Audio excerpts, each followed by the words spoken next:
আসসালামু আলাইকুম ও রহমতুল্লাহি বরকাতুহু। আশা করি মহান আল্লাহ রাব্বুল আলামিনের অশেষ রহমতে আপনারা সকলে ভালো আছেন। তো আজকে আমি একটা বিশেষ আমল সম্পর্কে কথা বলবো, যেটা আপনাদের বিশেষ করে মহিলাদের জানা অবশ্যই উচিত। আজকের আলোচ্য বিষয় হচ্ছে মেয়েদের নখ পালিশ পরা অবস্থায় উজু হবে কিনা বা নামাজ হবে কিনা। তো আজকালকার মেয়েরা নখের পর যে পালিশ অর্থাৎ নখ পালিশ ব্যবহার করে সেটাতে কিন্তু উজু শুদ্ধ হয় না। যে কারণে সেই অবস্থায় অর্থাৎ নখ পালিশ পরা অবস্থায় যতই তারা নামাজ পড়ুক না কেন, সেই নামাজগুলো পুনরায় তারাকে আবার ফিরিয়ে পড়তে হবে।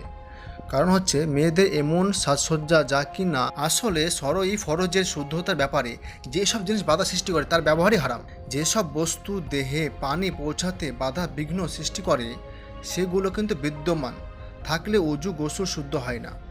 যদি এক চুল পরিমাণ উজু করার সময় জায়গা শুকনো থেকে যায় তাহলে সে উজু গোসল হবে না। হজরত ফোকাহায়ে কেরাম মাখানো আটা হাতে লেগে তা কিন্তু শুকিয়ে গেলে উজু শুদ্ধতার জন্য কিন্তু বাধা সৃষ্টি করেছে, সেটা বর্ণনা করা হয়েছে, বর্ণনা করেছে। অথচ সেটা কিন্তু নখ পলিশের থেকে কম শক্ত। তাহলে ভাবতে পারে নখ পলিশ কতটা শক্ত এবং এর প্রয়োজনীয়তা নেই, তাহলে নখ পালিশ ব্যবহার অনুমতি কীভাবে হতে পারে। সুতরাং আমাদের অবশ্য জানা উচিত নখ পালিশ লাগানো অবস্থায় যত নামাজ পড়া হয়েছে তার সবটাই কিন্তু পুনরায় পড়ে নেওয়া উচিত বা ওয়াজিব। এর সাথে সাথে তওবা ইস্তেগফার করে নেওয়া চাই। তবে রং, পাউডার, ক্রিম ইত্যাদি লাগিয়ে উজু করলে উজু হয়ে যাবে যদি সেসবে কোনো নাপাক বস্তু মিশ্রিত না থাকে।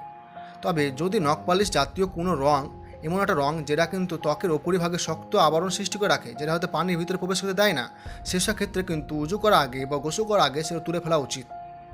আর উজু করার সময় মেয়েদের মাথা ওড়না থাকা জরুরি নয়, তবে মেয়েদের জন্য যত সম্ভব মাথা ঢেকে রাখা উচিত, এতেও কিন্তু উজু হয়ে যায়। এই ছিল আজকে মেয়েদের কিছু উজুর মাসলা। এরকম আরও মাসলার কোনো কিছু জানতে চাইলে আপনারা কমেন্ট করতে পারেন, আমি তার উপর একটা ভিডিও বানিয়ে দেবো। আজকের মতো এ পর্যন্ত, আবার দেখা হবে অন্য এক ভিডিও নিয়ে। খোদা হাফেজ।